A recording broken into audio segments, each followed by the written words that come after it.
can get Casualties of War. You can blow up your opponent's Field of the Dead, their creatures, and if they happen to have a Planeswalker laying around, that's dead too. So we'll see how this pans out, but yeah, generally speaking, most people consider this Golos Fires deck as the way to beat the mirror. And that's not, though. That's got one land. That is not the way to beat the mirror, no. Not a fantastic hand here either, it must be said. Yeah, I mean, this hand I think is fine, right? When you're looking at a hand, you're looking at mulligan. Yes, you have no red mana currently for your Fires of Invention. However, you do have a decent amount of land and the Golos along with the Fae of Wishes. I'm actually slightly surprised that we saw the land go to the bottom there. Yes, this is a very mana-heavy deck. However, it's also a very mana-hungry deck. And right now, there's no mana to actually even cast Golos. You need to draw 2 land. Of course, with a deck that has 28, 29 land, it's a lot easier. That's right. We see the quick start here from Seth Manfield, though he's got Orbreo Grazer on the battlefield already. And you can see that he's working his way up to Circuitous Route, which he's got in his hand. He also has kind of one of those rare, a bunch of untapped land draws here for this deck, so that's going to let him actually curve 1 into 3 into 4, as it turns out, to Teferi Time Raveler. Curious to see what he does with it. Generally speaking, Teferi just kind of hangs out on the battlefield in a matchup like this. These decks aren't really good at producing creatures in the early game to pressure opposing planeswalkers, so they kind of just sit there. Ooh, finds a second Circuitous Route, so that's a lot of action for Seth. Well, not a lot of action for Seth, but a lot of resources for Seth that's pretty important. Right. He still doesn't have a Field of the Dead in sight. He does pass the turn, it looks like, and thanks to the +1 from Teferi Time Raveler, he can play Circuitous Route at instant speed. Back on over, and we still see no red mana now for Theo Moutier. And this is one of the reasons why people choose Bant over Fires, is that the Fires version of the Golos deck does have additional mana requirements that makes it less consistent. That's generally more important against aggressive decks because you need to get things online quickly.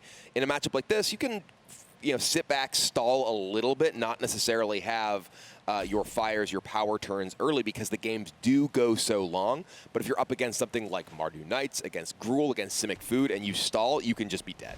He's going to cast Granted here. That's the adventure part of Fae of Wishes. And let's see what he's going to grab.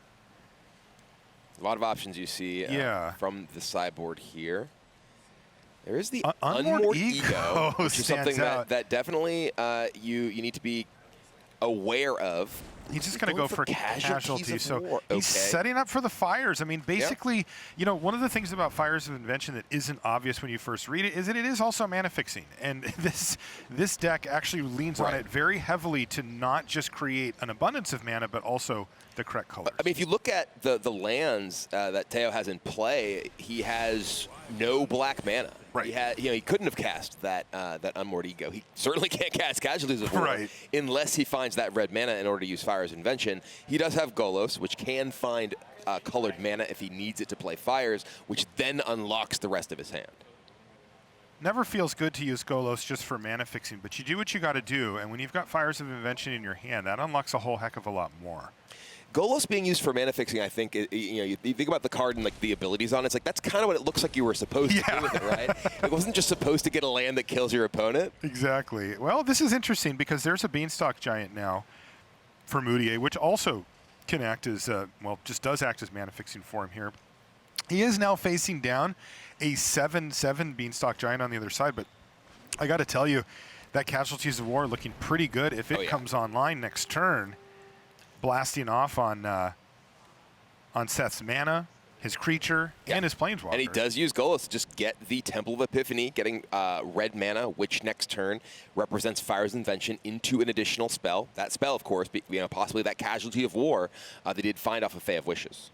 Interesting, he finds Hydroid Krasis, which is kind of a non-bow with Fires of Invention, but it turns out you can still just tap your mana. Yeah, just don't misclick. Just don't click the play it for free with Fires of Invention, which is something you can do. And you end up, I played my Krasis at 0. Oops. Yeah, went right into the graveyard. So he does decide to keep. And you can see why. I mean, he's got a stacked hand anyway, but you do need a lot of fuels for the fires, as it were. And that one, well, that'll get him a lot of action. And a big part of what makes this deck powerful is not only the Fae of Wishes being able to get the cards from your sideboard, but the fact that once you actually play Fae of Wishes, you can then use its activated ability to return it to your hand and keep going.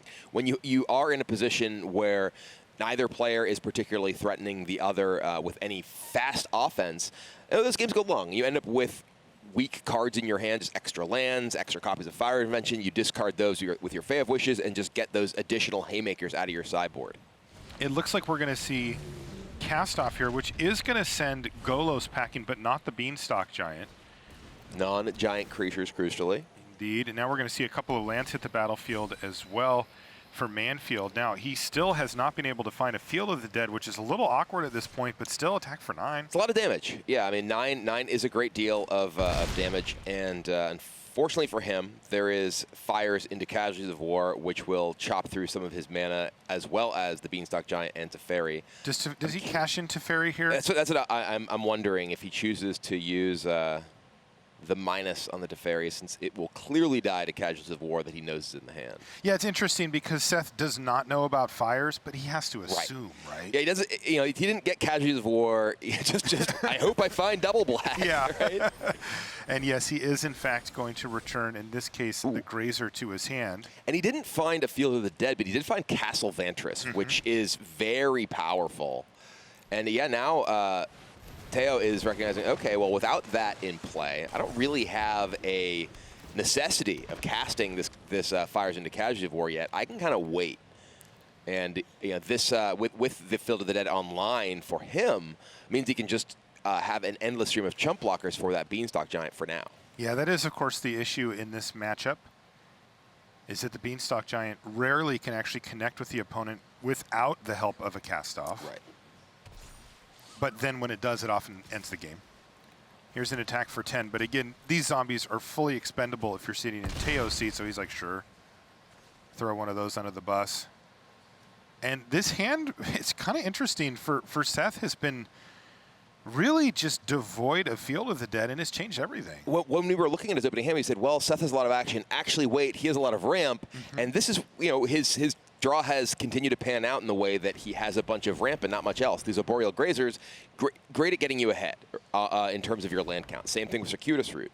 I actually am you know, a little bit surprised to see Seth just cast into Circuitous Route now, because it does give him, you know, a power spike if he does have Field of the Dead. I think that the thought process here is, well, okay, if I find Field of the Dead, I'm great anyway, and I just want to thin my deck of lands to make the likelihood that I hit on my Castle Vantress activation scry that on actual action cards that much better. Another Field of the Dead drawn off the top here for Theo. Actually, just looking at the mana that Seth has available, he is 1, 2, 3, 4, 5, 6, 7. He can activate, if he can play Golos and activate next turn, if he just finds a Golos, or is he one short? Let's see, 1, 2, 3, 4, 5. 1, 2, 3, 4, 5, 6, 7. Yeah, he could.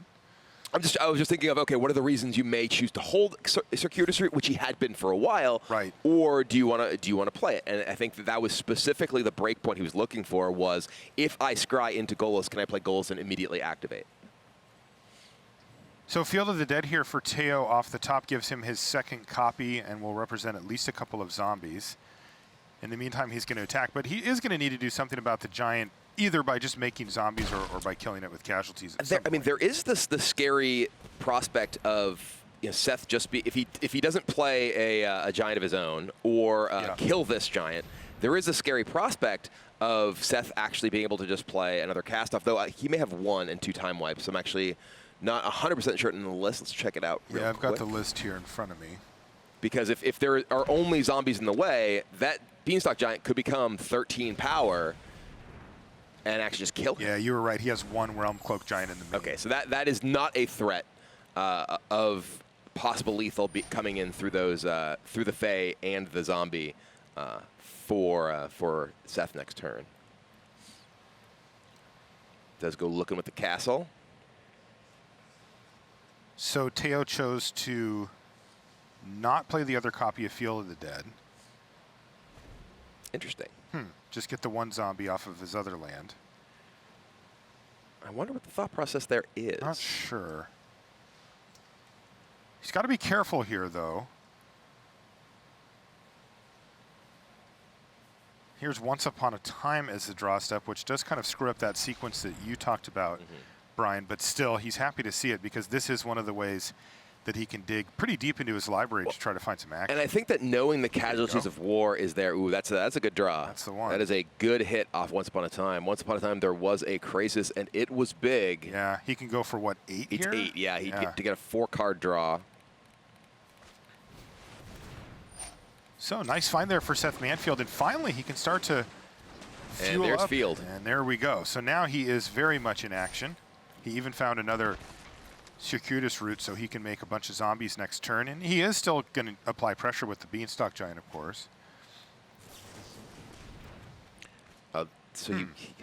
Interesting. Yeah. Are you looking to... I was wondering if he wanted to activate Fae of Wishes. He actually did hit Temple Garden, but yeah, he's not going to. He's just going to play the Field of the Dead now.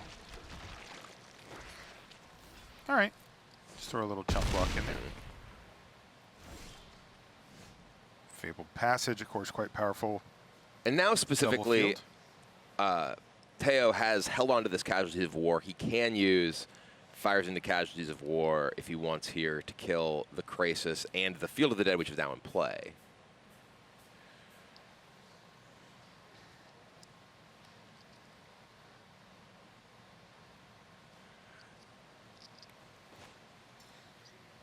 And now he's going to get a lot of zombies. Fable Passage into a land if he chooses. Can obviously hold the activation of the Fable Passage. And now Fires is online, so Casualties of War, that's a free. So let's this feels so busted when this happens. It is really powerful. So he's going to get rid of Field of the Dead and opposing Krasis. And now, crucially, here's a bunch of flyers coming in. A couple of flyers at least, along with those 2 zombies. 2 more zombies left back. Again, no way for Seth to clear through these zombies and kill them. And also, there's the Fable Passage still up. So even if there were some sort of removal effect, Theo can still make 2 zombies at instant speed with those Field of the Deads. Theo playing this very carefully, finally puts Fires of Invention on the battlefield. And he does have that Fae of Wishes that he can activate. A couple of pretty useless cards in his hand, the Temple Garden and the Fires of Invention, that he can cash in for new Fae of Wishes, which can go Seekin in his sideboard. I want to see it. I mean, you mentioned it at the onset of the game, and it is one of the key interactions with the deck.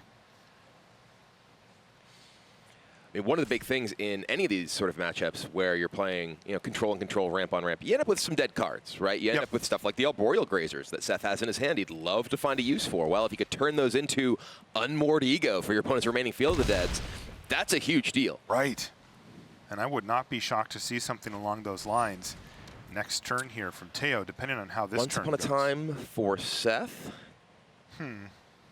He's really looking for, again, another Hydroid Krasis, a Golos.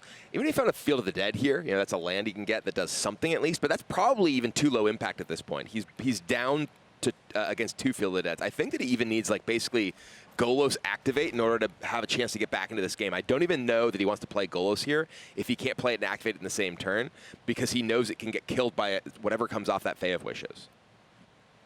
Though there's also the threat of that being Unmoored Ego for the Golos, which is face up in his hand, thanks to Once Upon a Time. Right. So it's kind of a rough spot, and that's, I think, a lot of the power of the Fae of Wishes. It gives so much flexibility to Theos' deck that you may think, okay, well, this is my best plan to victory. It's like, sorry, I have an answer for that too. Yep. You can see why he would decide to do this, given that knowledge, though. He does get the Field of the Dead out of his library and onto the battlefield where it's safe. And at that point, it's like, okay, you put your opponent in position. They got to kill this Golos, right? Golos is here. Golos can threaten activation, and forcing your opponent to use their Fae on something that gets rid of the Golos is a really big deal. But one of the things that gets rid of Golos is something that gives you Golos. Does he have Mass Manipulation? I actually forget exactly the contents of his sideboard. You can't get Agent of Treachery. Fae of Wishes only gets a non-creature card. Yeah, it doesn't look like he has Mass Manipulation in He his... can get Nicol Bolas. Yes. Which is, a great way to kill that and still have tools left over. He can get, can't get Kenrith. The Casualties of War is a singleton, so there's no additional, big swing, blow up your Field of the Dead and your creature. Another land off the top of the library here for Theo, but as you mentioned before, these dead cards in hand are fine. He can just feed them to the Fae of Wishes. But now, what is Theo going to do? And that Golos is a must-answer permanent, because I can't actually see exactly every land that Seth has in play, but I'm going to guess he has the ability to activate it. It's a Golgari Guildgate top left, I think, and there's a red source in there somewhere. There's a Boros Guildgate too, so yeah, he's good to go. All right, here comes the Fae of Wishes back to hand now for Theo Moutier. Let's see what he searches up here. This will give us a good insight into what he sees are the most important cards, because now he's kind of in this middle ground where there's already a Golos that's really applying a lot of pressure, as you mentioned, for him to get rid of it very soon. He does have Chance for Glory in his sideboard. Can he win if he just takes an extra turn with the zombies he gets off of Field of the Dead? His opponent's at 12. He can get in for 8, but the Arboro Grazer can block once. It looks like no. All right, well, we're going to see Granted go on the stack once again. There's that Nicol Bolas that you mentioned, so that's one way he can just get rid of Golos if that's his primary plan. I mean, there's Plane-Wide Celebration, but that you can't do anything after that. Right.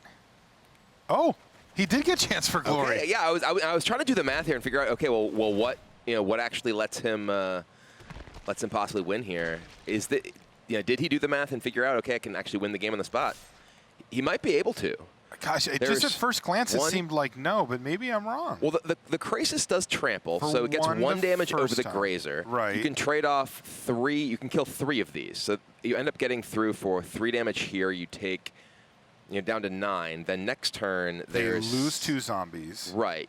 You lose 3 zombies because Golos kills 1 as well, right? This is all assuming the Grazer. But yours survive because of Chance for Glory, but they'll lose 2 of theirs. Correct. Oh, the indestructible part. Right. Yes. Okay, yeah. Does this add up? Well, yeah, it must be, right? It's also kind of sweet just to get Chance for Glory and sort of lord it over your opponent. Yeah, it's like look what I got. So yeah, Chance for Glory here does mean you lose no zombies. Right. So and they lose 2. Correct. So there end up being 3 blockers on the opposing side of the board. And you got to get this right. That's right. Chance for Glory gives you guys indestructible, gives you an extra turn. If you don't win that next turn, you lose the game. So you got a Chance for Glory, but otherwise you go out in a blaze of glory. That is exactly right. One thing to keep in mind here, too, is those 2 zombies that just hit the battlefield. They have Summoning Sickness now, but they won't next turn, so that's got to be lethal. And when I say it's got to be lethal, I mean it, because he just put Chance for Glory on the stack. All right. So, yeah, he must have done the math. So 6 damage does get through here, is that right? No, just the 4. Just the 4 damage. But 2 zombies die on the opposing side of the board. There's now 2 blockers, and yeah, that's going to be enough. Yeah, plenty enough here for Theo Moutier to take down game number 1 against Seth Manfield. This is Seth's first match. He's going to go ahead and fire off a growth spiral. Even if he finds a land here, it's not enough. There's just too many zombies coming in. This is a herd here. Indeed.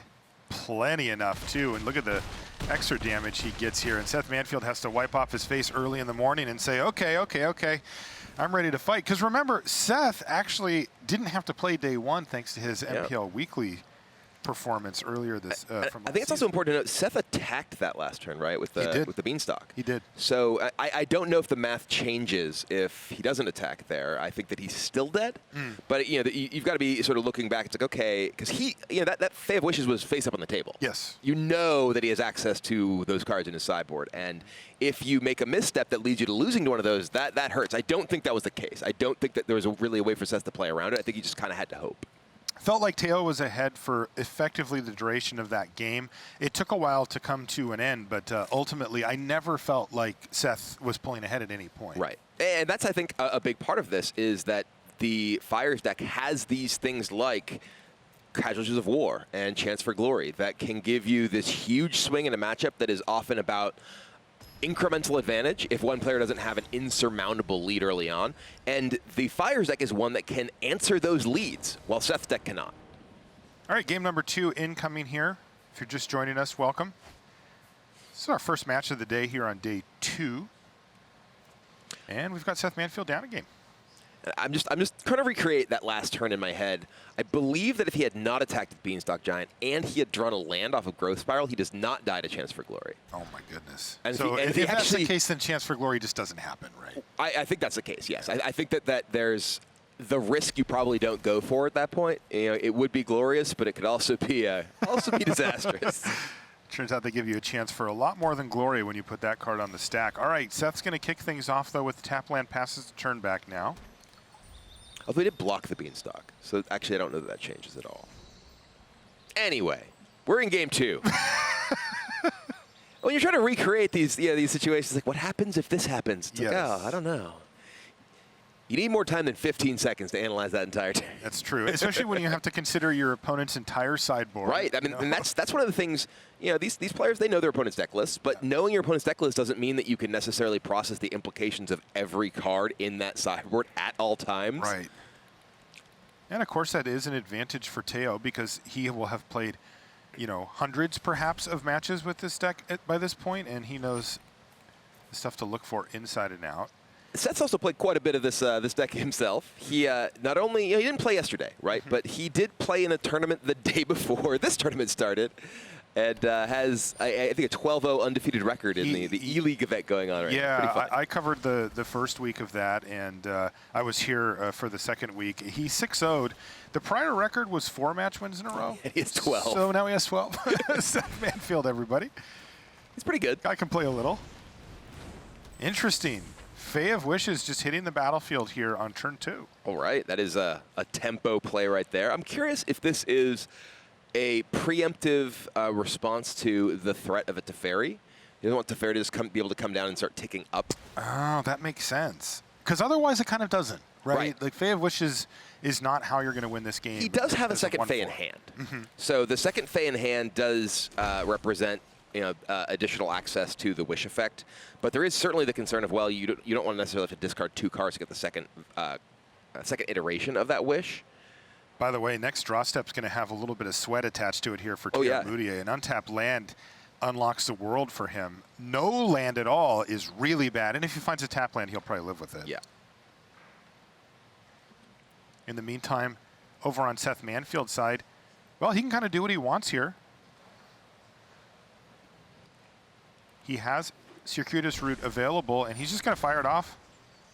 And this is going to put him way ahead on lands, especially, boy, the pressure really mounting on this draw step now for Theo Moutier. He needs to find a land, at least a land. Oh, no, a second Fires of Invention. And we see the grimace from Theo as... And Seth goes, all right, well, we got this one. Next game. I mean, and frankly, we were talking about how, one deck can easily run away if they get ahead. And, Seth has the ramp, and Theo doesn't even have the land. So a Golos coming down unopposed against 3 land. This is going to be a fielded online for Seth before Theo can even play Circuitous Route. Yeah, Theo likely has one more draw step to hit a land here, or else we might actually just be done here. Like, this is... And frankly, it has to be an untapped land. Yes. If he hits a tapped land here, it's likely not enough. That's a basic forest. That's a big deal. Fires can come down, unlock Circuitous Route, and now both players firing on cylinders. But that delay does mean that Seth has the Golos already. And does he have the activation mana? I don't think so. I would assume he does have the Fabled Passage, though. Yeah, so. I don't think he can get a swamp with it, though, can he? Yeah, I don't believe there's a basic swamp in his deck, and I don't see a black source in play at quick glance. Yeah, he got the Boros. Oh, there is. Oh, there is. No, there is the Golgari Guildgate and the Boros. He can activate Golos. Well, maybe Theo was actually too late after all, which is insane because he did get 8 mana. He went from 3 mana to spending 8 the next turn. Right. Woo.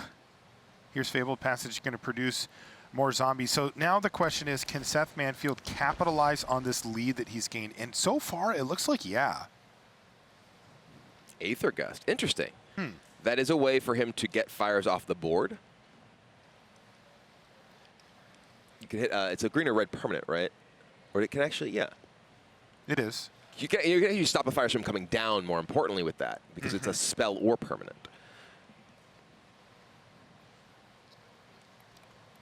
I mean, Seth does have the possibility of activating the Golos. or playing a number of possibly powerful cards in his hand. Looks like that's an activation, though. Spinning the wheel. What do we got? Not bad. He had another Field of the Dead plus a Growth Spiral. Does he have a land? No. But he could hit one. Yeah. First things first, Growth Spiral. He finds another Agent of Treachery. Or excuse me, an Agent of Treachery. It was actually Theo that had the copy. But in the meantime, the beatdowns are very real here. That said, Theo is going to get a chance to get another turn or two here and see what he can do with Fires of Invention. It is one of the most explosive cards in the format.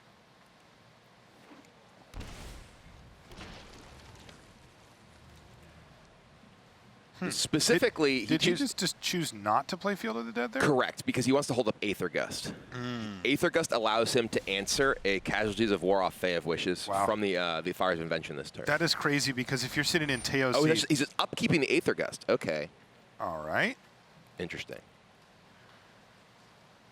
There is another Fire. It's available for Theo, but that is one of the 2 spells he can play that turn. So he can't Fires into Fae into something, which is a very big deal in terms of how Fires locks you on 2 spells a turn. So Fires is going to hit the stack again, the redundant copy in hand here. It does let him play the Golos. He's going to have to get a land unique to the board so that he can start getting zombies.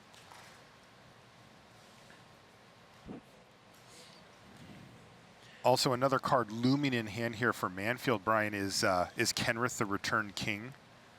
Yeah, Kenrith is a really scary one. Right. That's the type of card that, if it hits the battlefield and gets activated, can often just win the game on the spot, particularly with the onset of a few new zombies.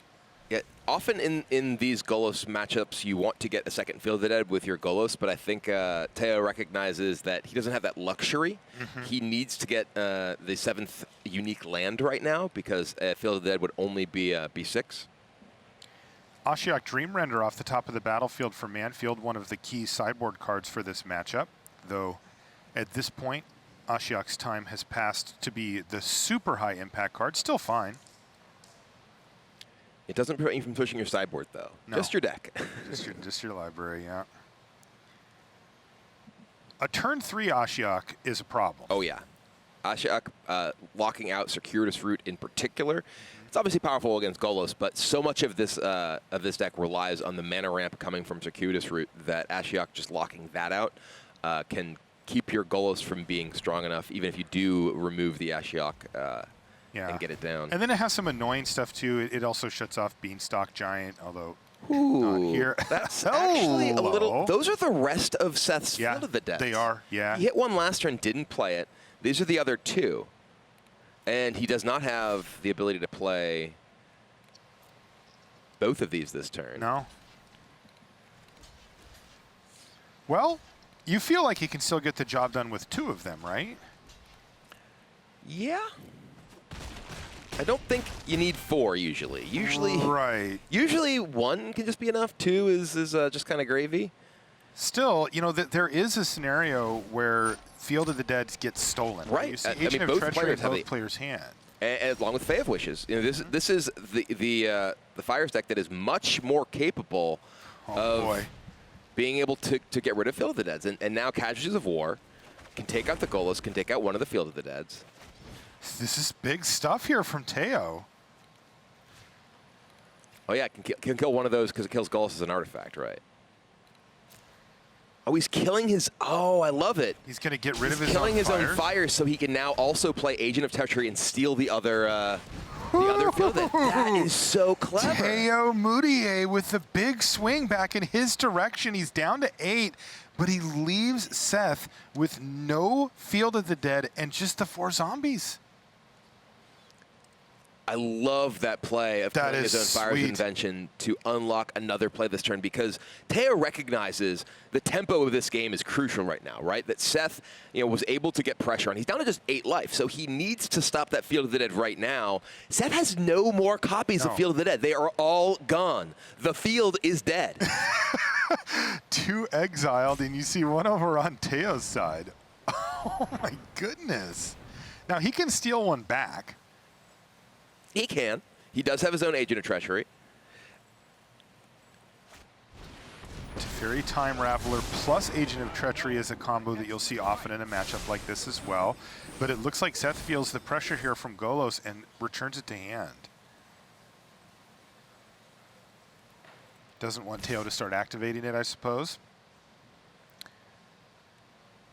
And he's trying to play the aggressor, throwing away a zombie to get in for 4.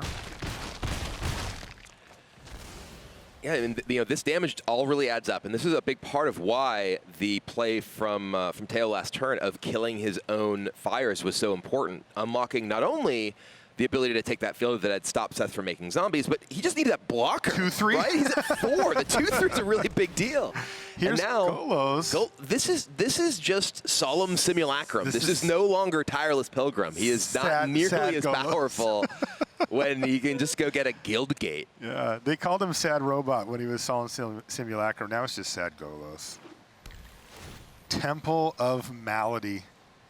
Not what you want to be searching up, but that does give him access.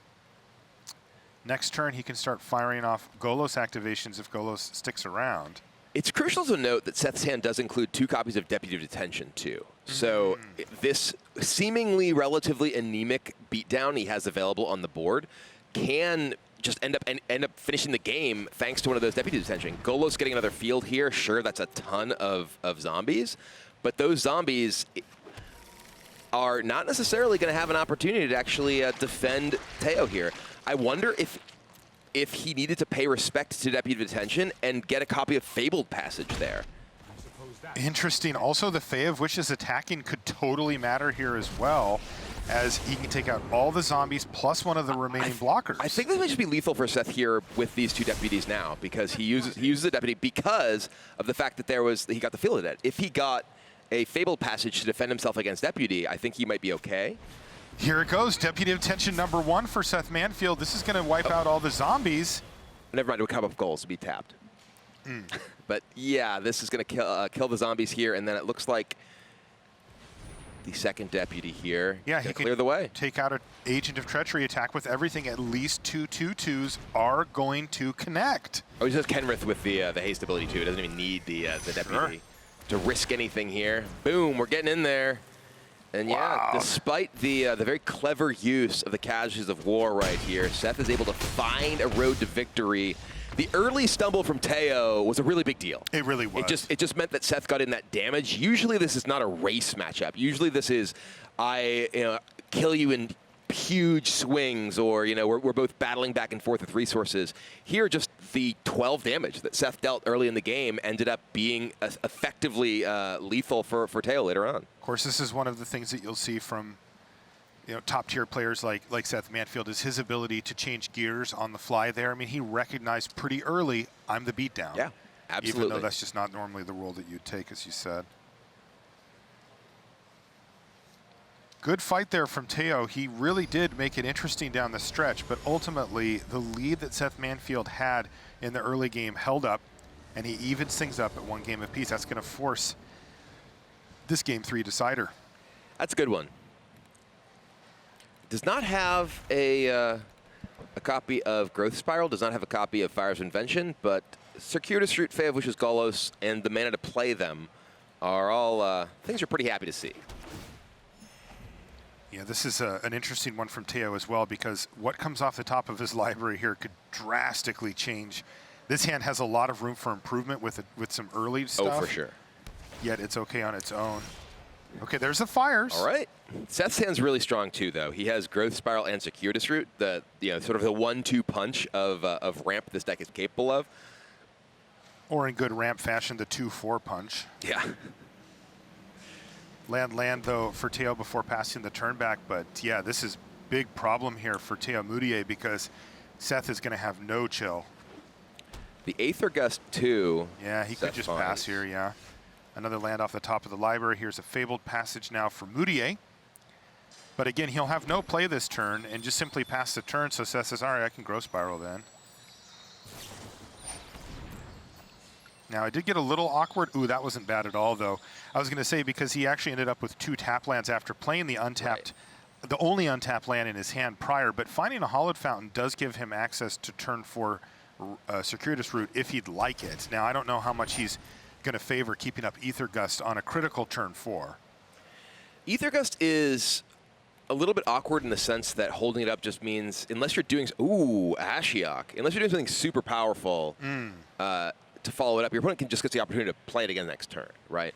Which, maybe you can build to something, something very strong, but casting the Aether Gust to stop the fires at least also stops the follow-up spell from the fires. So it's a little bit different than a lot of other circumstances. But generally, you'd prefer to be ahead and then use the Aether Gust to protect your lead? I think that's where it's strongest. Okay. At least in a matchup like this. So here we go, by the way.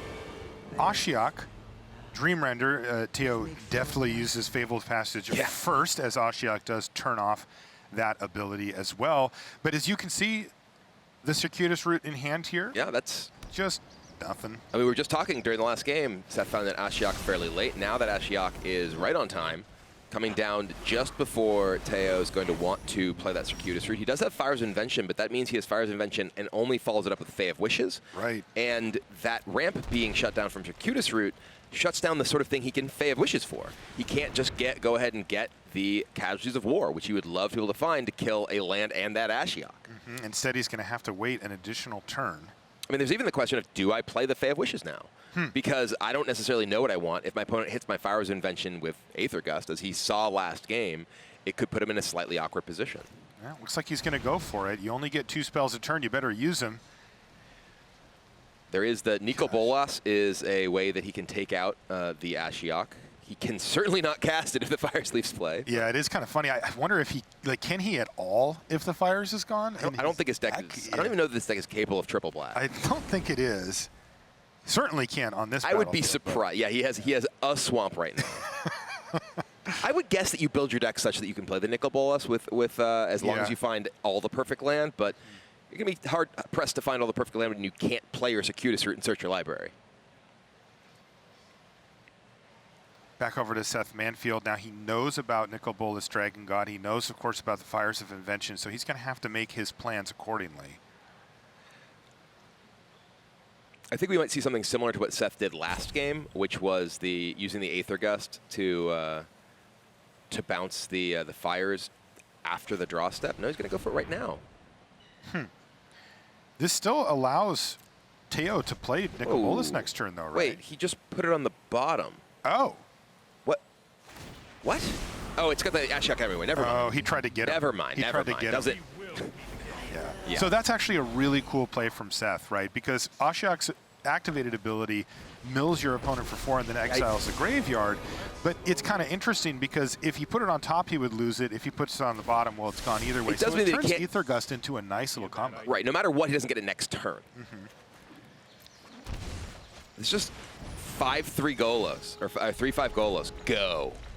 And this game so far has just showed the power of Ashiok Dream Render right here. This is a matchup that comes down to very specific cards, that comes down to searching your library, and Ashiok is shutting down all of that. I wasn't even thinking about the interaction between Ashiok and Aether Gust that last turn, but clearly, that does make it much easier to deal with the Fire's Invention as well as the various search effects. And here, Seth is paying respect to the possibility of that Golos activating. But now he's got his own Golos online, and he's got Field of Dead. Now it is Theo who's on the back foot by a lot. By a lot. Seth Manfield is now just absolutely crushing this game. He's been ahead the whole time, but that last 2-turn sequence, devastating for Theo Moutier. He used his Fae of Wishes. He got a Nicol Bolas. He is so far from possibly being able to cast it right now. He would need to get 2 more black sources to be able to actually get the Dragon God into play. I tried to look, and I don't think know he that actually has all 3. He has 1 Golgari Guildgate. 1 Swamp. Is that it? Is it not even possible? I think he does not have the ability to cast it. I'm looking at it on the deck list, but... I feel like especially... it's weird because what do you do against the Ashiok if you don't get Nicol Bolas, right? You can say, oh, well, he took a big risk. He got the Nicol Bolas, and if he loses his fires, then he can't play it. Well, he can't do anything if he doesn't get rid of the Ashiok as far as his deck's primary game plan. And his only way to get rid of Ashiok are Casualty of Wars and Nicol Bolas. along with attacking it or Agent of Treachery or something, but those aren't things that he can do with the Fae of Wishes anyway. Chat says that he's going to have to use Agent of Treachery to steal a Black Source. That's his. not where you want to be. Not where you want to be. That's a thing, I guess. Yeah. That's a thing that will not happen in this game. No, they found the line, though, you know. Yeah, that's a way to cast it, that's for sure. But you're going to get to that point well after Seth has killed you. Yeah, and this is just absolutely brutal now. Seth Manfield pressing his advantage in Ashiok Dream Render, wreaking havoc on Theo Moutier. He has now cast Golos Tireless Pilgrim twice for no effect. Just 3/5 your move. I mean, this really, I said it before already, this game is highlighting the power of Ashiok Dream Render in this matchup. That card is just shutting down everything that Theo wants to do. And that interaction with Aether Gust was nice. Oh, yeah. Okay, well, a bit of hope here. Untapped land for Theo Moutier finds Krasis. There's Kenrith. There's fires. Fires. There's fires. And this is an activation, which means that he can play the fires and then play the Nicol Bolas. This is not a spell he's cast this turn. Do we have a game on our hands here? Seth Manfield, it's hard to tell by looking at him whether he's worried, excited. He doesn't usually show his emotion until after the match is over. So no reads to be had, although it looks like he may just go for Kenrith.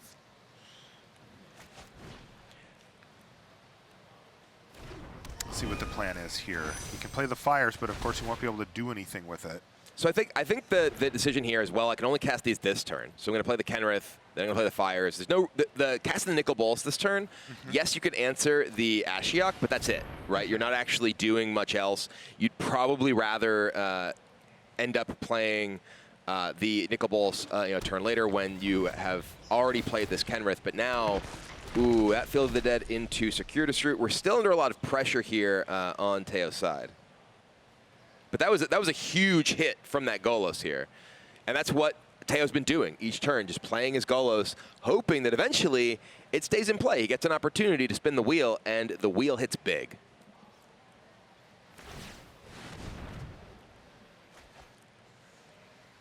Deputy Detention found off the spin from Seth here. Yeah.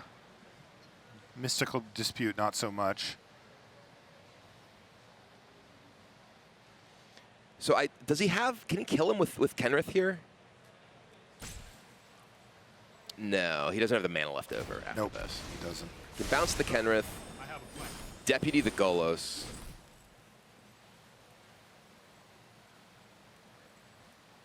Or would it be the fires? Maybe he doesn't care about the Golos. Maybe he cares more about the fires.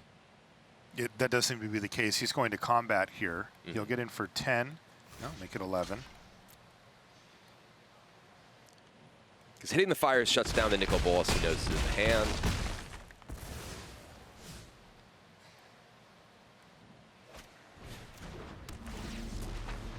Which does leave Theo on another spin of the wheel for the Golos to see just what he can do.